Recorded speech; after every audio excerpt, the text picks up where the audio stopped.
Les humains font des projets, mais c'est le Seigneur qui prend les décisions.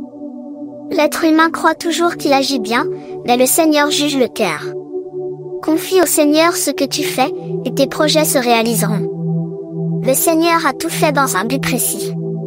Il a même créé ceux qui agissent mal pour le jour où ils seront punis. Le Seigneur déteste les orgueilleux, ils seront sûrement punis. Celui qui est bon et fidèle, ses fautes seront pardonnées. Celui qui respecte le Seigneur s'éloignera du mal. Quand le Seigneur approuve la conduite de quelqu'un, il le réconcilie même avec ses ennemis. Mieux vaut peu de bien gagner honnêtement que beaucoup de richesses obtenues de façon malhonnête. Les humains tracent leur chemin, mais c'est le Seigneur qui assure la marche. Le roi parle comme Dieu lui-même. Quand il rend la justice, il ne ment pas.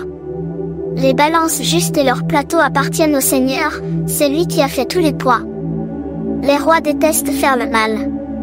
En effet, s'ils agissent bien, leur pouvoir est plus solide. Le roi approuve qu'on lui parle sincèrement, et aime ceux qui disent la vérité. Un roi en colère peut envoyer quelqu'un à la mort, mais un homme sage peut le calmer. Quand le roi sourit, c'est la vie. Sa bonté est comme une pluie qui rafraîchit.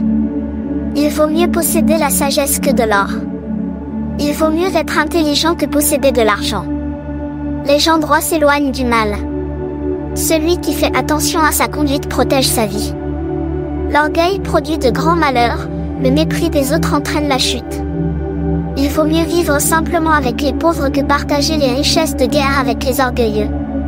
Celui qui réfléchit longtemps à une affaire obtient de bons résultats.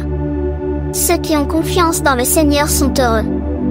Une personne qui juge avec sagesse est intelligente.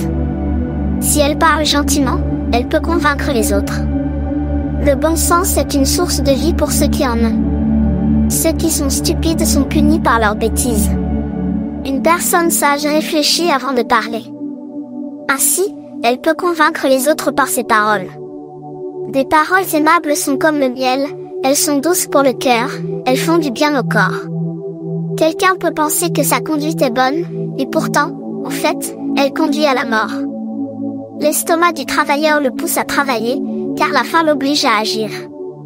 Les gens qui ne valent rien préparent de mauvais coups. Leurs paroles sont comme un feu qui détruit. Une personne fausse provoque des disputes. Celle qui dit du mal des autres divise les amis. L'homme viol trompe son prochain et le conduit sur un mauvais chemin. Quand quelqu'un ferme les yeux pour préparer un mauvais coup et qu'il se pince les lèvres, il a déjà fait le mal. Une longue vie est une belle récompense. Ceux qui agissent bien la reçoivent. Quelqu'un qui ne se met pas en colère vaut mieux qu'un héros. Celui qui est maître de lui vaut mieux qu'un chef de guerre. On peut tirer au sort, mais c'est le Seigneur qui décide de tout.